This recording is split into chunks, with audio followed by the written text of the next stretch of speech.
Assalamualaikum warahmatullahi wabarakatuh. Sebelumnya perkenalkan saya Irfan Khairil Anas, NIM 1980807678 dari Pendidikan Kimia 5D akan mempresentasikan proposal penelitian. Nah, yang berjudul Pengaruh Pola Pembelajaran Inquiry Terbimbing dengan menggunakan modul berbasis Quick Note Taking terhadap literasi sains siswa pada materi asam bahasa di sekolah X. Oke, next. Nah, di sini saya akan memaparkan terlebih dahulu bab 1 yaitu pendahuluan. Latar belakang masalah. Pada abad ke-21, Indonesia memiliki tantangan dalam dunia pendidikan. Hal ini karena pesatnya perkembangan berbagai sektor kehidupan mengharuskan pendidikan di Indonesia memiliki kompetensi yang memuat berpikir kritis, kreativitas, dan inovasi, kolaborasi, komunikasi, dan literasi. Dalam ilmu kimia, pembelajaran yang ideal adalah peserta didik dapat memahami makna serta proses sains dalam suatu materi. Berbekal dua hal tersebut, harapannya peserta didik dapat memahami fenomena kimia dalam kehidupan sehari-hari. Nah, pada PISA 2015 dijelaskan, literasi sains merupakan sikap memecahkan suatu masalah yang berkaitan dengan sains. Sikap ini didapatkan dengan menerapkan konsep-konsep sains dalam kehidupan sehari-hari. Pada tahun 2015, melalui studi PISA, Indonesia mendapat peringkat 62 dari 70 negara peserta dengan rata-rata skor 403 dalam penilaian literasi sains siswa. Dalam studi PISA 2018, ternyata Indonesia mengalami penurunan rata-rata skor menjadi 396 dan menempati peringkat 70 dari 78 negara peserta. Salah satu solusi dalam mengatasi rendahnya literasi sains siswa di Indonesia adalah memberikan bahan ajar yang berkualitas dan sesuai dengan konteks kimia atau sains. Oleh karena itu, di sini peneliti mengembangkan pembelajaran inquiry berbasis menggunakan modul berbasis Quick Note Taking untuk meningkatkan literasi sains siswa. Oke, next.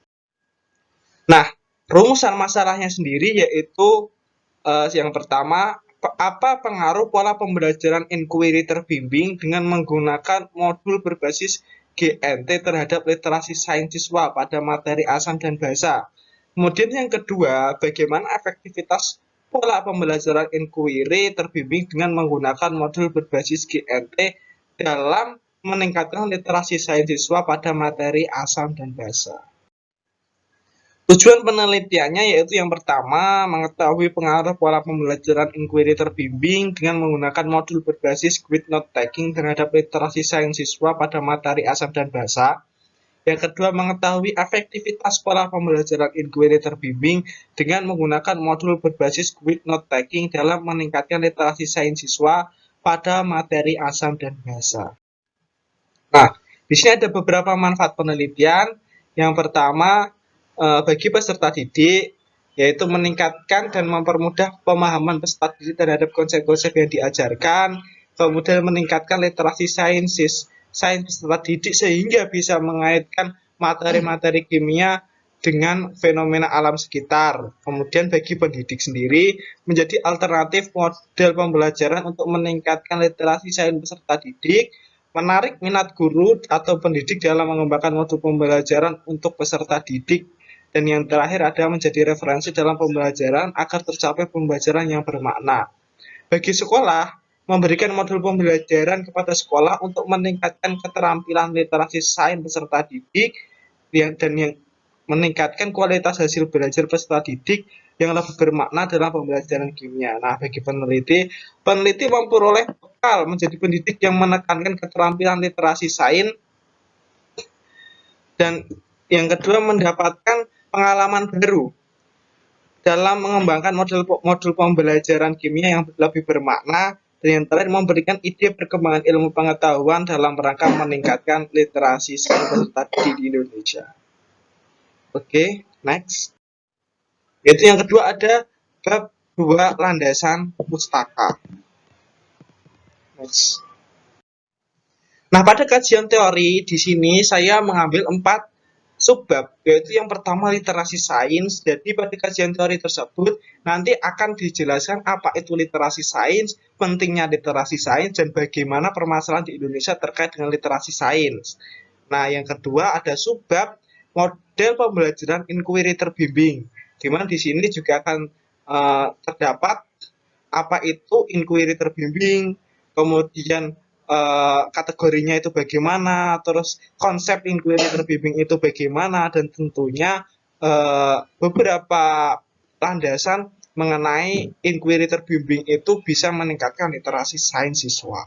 Kemudian ada lagi model pembelajaran with note taking, di mana ini juga akan dipaparkan apa itu with note taking dan bagaimana konsepnya, kemudian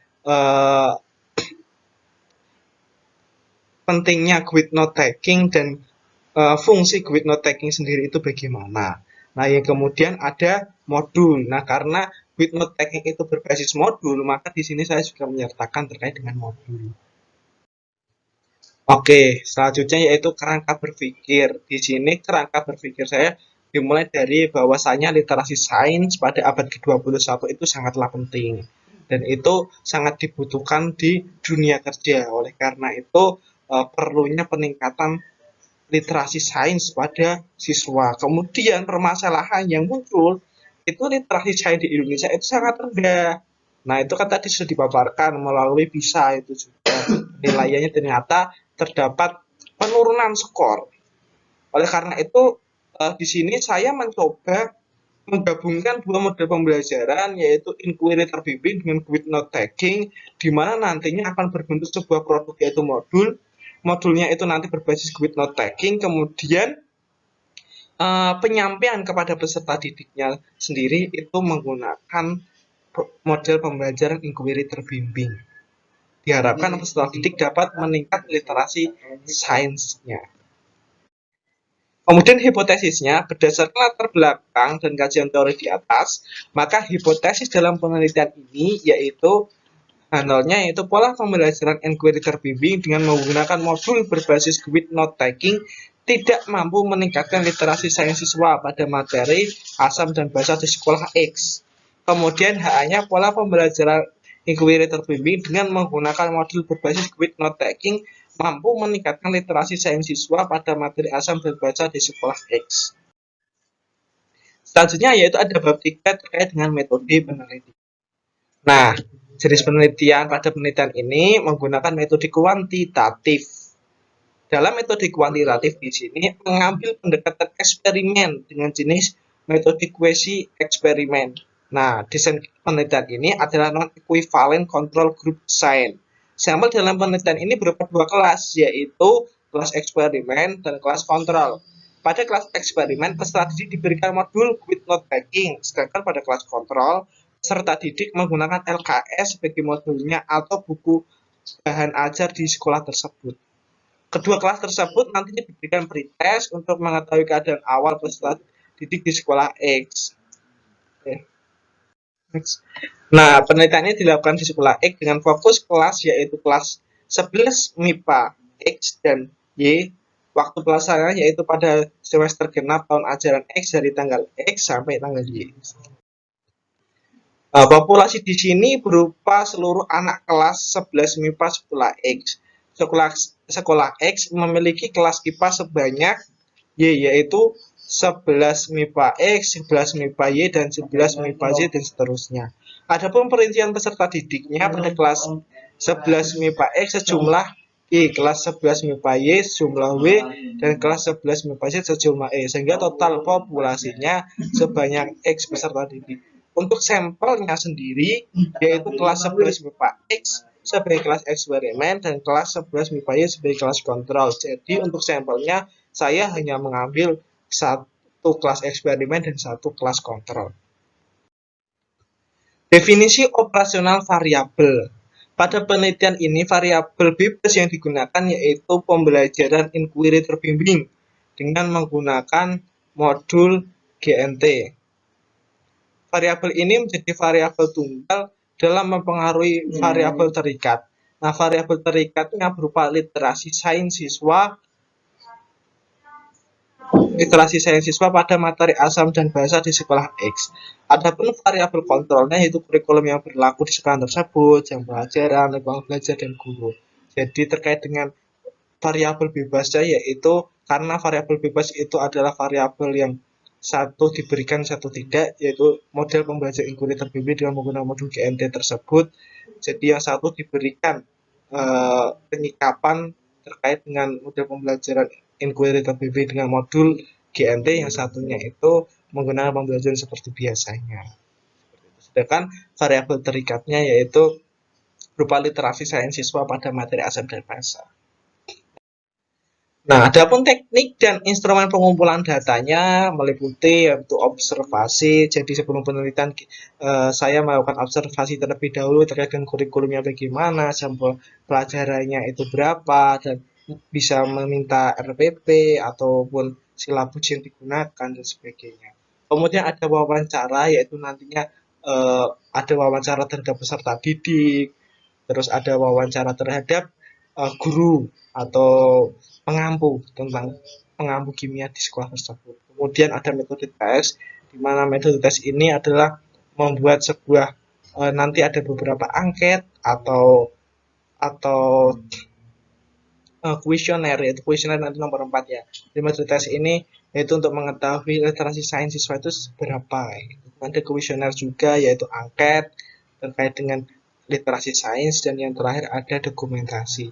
Adapun metode tes dan kuesioner sendiri di sini berbedanya adalah kalau kuesioner itu lebih berbasisnya itu angket atau yang berbasis ABC atau pilihan ganda atau multiple choice. Kemudian kalau metode tes sendiri yaitu lebih sifatnya itu menulis secara esai.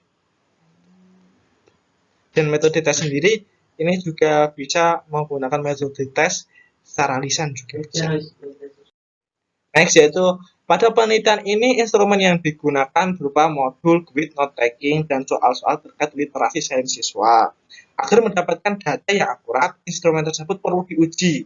Berikut adalah ujian yang dilakukan pada instrumen tersebut, yaitu uji validitas, kemudian ada uji reliabilitas, kemudian ada validasi ahli, di mana 3 uji ini akan dilakukan sebelum instrumen tersebut diberikan kepada siswa. Kemudian berdasarkan data yang diperoleh melalui beberapa teknik pengambilan data, selanjutnya dilakukan analisis data. Analisis ini dilakukan melalui beberapa uji, diantaranya yaitu ada uji normalitas. Karena saya menggunakan metode kuantitatif, jadi saya menggunakan beberapa uji yang mana data ini pengolahannya menggunakan aplikasi SPSS, yaitu ada uji normalitas, ada uji homogenitas, ada uji kesamaan dua rata-rata, dan ada uji endgame. Oke, terima kasih. Apabila ada pertanyaan atau ada koreksi, saya persilahkan. Saya cukupkan presentasinya. Assalamualaikum warahmatullahi wabarakatuh.